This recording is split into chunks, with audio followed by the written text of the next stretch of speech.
जय हिंद दोस्तों। PNG jewellers का आईपीओ इन्वेस्टर्स के बीच काफी चर्चा में है। एक कंपनी जो 190 साल से ज्यादा पुरानी धरोहर और प्रतिष्ठा के साथ भारत के ज्वेलरी बाजार में अपनी अलग पहचान बनाए हुए हैं, अब अपने विस्तार और विकास के अगले चरण में प्रवेश कर रही है। इस आईपीओ से कंपनी को लगभग 1100 करोड़ रुपए जुटाने की योजना है, जिसका उपयोग कर्ज चुकाने और महाराष्ट्र में 12 नए स्टोर्स खोलने के लिए किया जाएगा। अगर आप सोने और हीरे के व्यापार में निवेश का मौका ढूंढ रहे हैं तो यह आईपीओ आपके लिए बेहतर अवसर हो सकता है। देखिए दोस्तों, बाजार का जो दूसरा नाम है वो रिस्क है। ठीक है, अपना पैसा इन्वेस्ट करने से पहले आपको उस कंपनी के सभी पॉजिटिव्स और नेगेटिव्स के बारे में जानकारी होनी चाहिए। तो इस वीडियो में वो सभी बातें आपको यहाँ पे जानने के लिए मिलेगी कि जो पीएनजी ज्वेलर्स का आईपीओ है उसमें आपको पैसा इन्वेस्ट करना चाहिए या नहीं। देखिए दोस्तों, अगर आईपीओ की लिस्टिंग अच्छे से होती है तो आपको अच्छा गेन मिल जाता है। ठीक है, अगर लिस्टिंग सही से नहीं मिलती है तो आपको अच्छा गेन नहीं होगा, कहीं ना कहीं आपका जो पैसा है वो नेगेटिव हो जाएगा। तो इस वीडियो को ध्यान से देखना।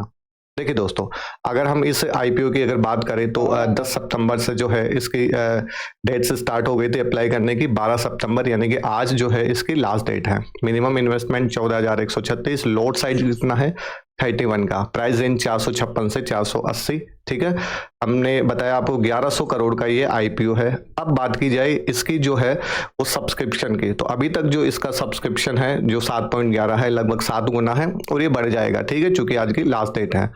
अब यहाँ पे जो जीएमपी चल रही है वो लगभग 56% चल रही है। अगर रुपीज में बात की जाए तो 268 रुपए का ये जो है ग्रे मार्केट का अनुमान है। अब देखिए दोस्तों, ये अनुमान के आधार पर है कि लोग इसमें कितना इंटरेस्ट ले रहे हैं, उसी के अनुसार जो है यहाँ पे जीएमपी डिसाइड की जाती है। अब यहाँ पे कोई भी देखिए स्पेशल आपको रिकमेंडेशन नहीं है। ठीक है, कि मैं बोल रहा हूँ इसलिए आपको पैसा इन्वेस्ट करना है या नहीं करना है। आपको जो खुद को है यहाँ पे मार्केट के बारे में अच्छे से समझना चाहिए। मैं आपको पूरे यहाँ पे पॉइंट्स बताऊंगा, क्या पॉजिटिव है क्या नेगेटिव है, सारी बातें आप यहाँ पे समझना और फिर उसके बाद में डिसाइड करना कि आपको यहाँ पे पैसा इन्वेस्ट करना है या नहीं करना है। देखिए दोस्तों, सबसे पहले इस आईपीओ का ऑब्जेक्टिव क्या है वो यहाँ पे आप अच्छे से समझ लीजिए। जैसा कि मैंने आपको बताया कि जो कंपनी है वो लगभग 300 करोड़ रुपए से तो अपना जो है कर्ज है वो यहाँ पे चुकाएगी। उसके अलावा 387 करोड़ जो है वो अपने 12 स्टोर्स महाराष्ट्र में लगाने की इसका योजना है। कब तक? फाइनेंशियल ईयर 2026 तक, मतलब लगभग आने वाले 2 साल में। अभी 2024 चल रहा है। अब देखिए, मेनली जो बिजनेस इसका है वो महाराष्ट्र में आपको देखने के लिए मिलेगा। ठीक है, तो चूंकि ये 1100 करोड़ जुटा रही है और बाकी का जो भी पैसा बचेगा, 300 हो गया कर्ज चुकाने में और 387 हो गया नए स्टोर खोलने में, और बाकी का जो भी पैसा बचेगा वो अपना जो भी रेगुलर फंड्स, ठीक है ना, जो भी खर्चे हैं उनके रिगार्डिंग उसका काम में लेने वाली है। अब अगर हम यहाँ पे बात करें लिस्टिंग डेट की, जो लिस्टिंग डेट है इसकी 18 सितंबर को। ठीक है, अब देखिए दोस्तों, आगे हम अगर ध्यान से देखें प्रॉफिट की अगर बात करें तो प्रॉफिट अगर देखें 2022 में अगर इसका प्रॉफिट देखें तो आ रहा है 69 करोड़ रुपीस। ठीक है, 2023 की अगर बात की जाए तो 93, 2024 की अगर बात करें 154। क्लियर। अब देखिए कंपनी का जो रेवेन्यू है वो फाइनेंशियल ईयर 2022 में देखिए 2555 करोड़, 2023 में 4507 करोड़ और 2024 में 6110 करोड़ प्रॉफिट आप यहाँ पे देखोगे।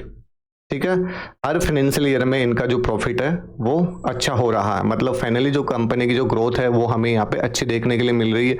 तभी यहाँ पे इस आईपीओ में लोग इंटरेस्ट ले रहे हैं इसलिए जो इसकी जीएमपी है वो 50% से ज्यादा हमें यहाँ पे देखने के लिए मिल रही है। आगे अगर हम यहाँ पे बात करें इसके पॉजिटिव्स की, इसके पॉजिटिव्स क्या है? देखिए, अगर किसी के पॉजिटिव होते तो किसी के नेगेटिव भी होते हैं। ठीक है ना, पॉजिटिव और नेगेटिव्स दोनों को हमें कंसीडर करके डिसाइड करना है कि इस आईपीओ में पैसा लगाए या नहीं लगाए। पॉजिटिव की अगर बात करें तो स्ट्रॉन्ग रीजनल प्रेजेंस। देखिए, जो पीएनजी ज्वेलर्स का जो आईपीओ है वो उसका जो मार्केट है ज्यादातर वहां कहाँ पे है? महाराष्ट्र में। ठीक है, जो टोटल ओवरऑल पूरे इंडिया में जो मार्केट है उसका 70% मार्केट तो पूरे महाराष्ट्र में ही है इसका। तो ये कहीं ना कहीं इसका पॉजिटिव पॉइंट। अगर रैपिड ग्रोथ की अगर हम बात करें तो देखिए फाइनेंशियल ईयर 22 और 24 के बीच में जो है कंपनी ने फास्ट ग्रो किया है, तो मतलब अच्छा प्रॉफिट यहाँ पे निकाल के दिया है। अब अगर बात करें असेट लाइट मॉडल, ठीक है, तीसरा पॉइंट क्या है? Asset light model. इसके अंदर क्या होता है, जो कंपनी है वो अपने प्रोडक्ट की क्वालिटी और सर्विस दोनों मेंटेन करके जो है अपना बिजनेस है ना बढ़ाती है, अपना जो बिजनेस है वो बढ़ाने का काम करती है। चौथा पॉइंट है फाइनेंशियल परफॉर्मेंस। जो कंपनी है स्ट्रॉन्ग फाइनेंशियल परफॉर्मेंस यहाँ पे शो की है। अगर लास्ट 3 ईयर के एवरेज मतलब आरओई एंड आरओसी की अगर बात की जाए तो 30% और 4% है। अब जब पॉजिटिव की बात आ रही है तो नेगेटिव्स की बात भी आ रही है। जैसा कि हमने देखा जो कंपनी का जो पूरा मार्केट है इंडिया में, देखिए इंडिया बेस्ड कंपनी है, उसका 17% जो मार्केट है वो सिर्फ और सिर्फ महाराष्ट्र में है। अब अगर महाराष्ट्र में कोई भी अगर एडवर्स इवेंट अगर देखने के लिए मिलता है तब क्या होता है, इसका जो है बिजनेस कहीं ना कहीं इम्पेक्ट होगा। तो कहीं ना कहीं जब बिजनेस इसका इम्पेक्ट होगा तो वहीं यहाँ पे नेगेटिव पॉइंट अपने पास में निकल के आता है। दूसरा है अपने पास में इंटेंस कंपटीशन। जैसा कि आप जानते हो ज्वेलरी का बिजनेस है, चाहे शादी ब्याह हो चाहे और कोई इवेंट हो, ज्वेलरी हमारे जो देश में है वो एक बहुत बड़ा बिजनेस है। इसका जो मार्केट है वो अच्छा खासा है। जब मार्केट अच्छा खासा है तो ऑब्वियस बात है कॉम्पिटिशन भी अच्छा खासा होगा। अब इसके कॉम्पिटिशन में कौन आता है? टाइटन और कल्याण ज्वेलर्स। कल्याण ज्वेलर्स का नाम आपने काफी बार एड में भी देखा होगा, ठीक है। तो कहीं ना कहीं चैलेंजिंग टास्क भी है। अब अगर बात की जाए इसके प्रॉफिट मार्जिन की, तो देखिए compare to the bigger brand PNG Gadgil has lower profit margin, ठीक है। इनकी जो बाकी की दूसरी जो कॉम्पिटिटर है बड़े ब्रांड्स है, ठीक है, टाइटन हो गया, कल्याण हो गया, तो इनके कंपेरिजन में जो है इसका प्रॉफिट मार्जिन वो है लोअर है। लेकिन ओवरऑल अगर हम इंटरेस्ट की बात की जाए तो यहाँ पे अच्छा खासा इंटरेस्ट जो है पब्लिक यहाँ पे दिखा रही है।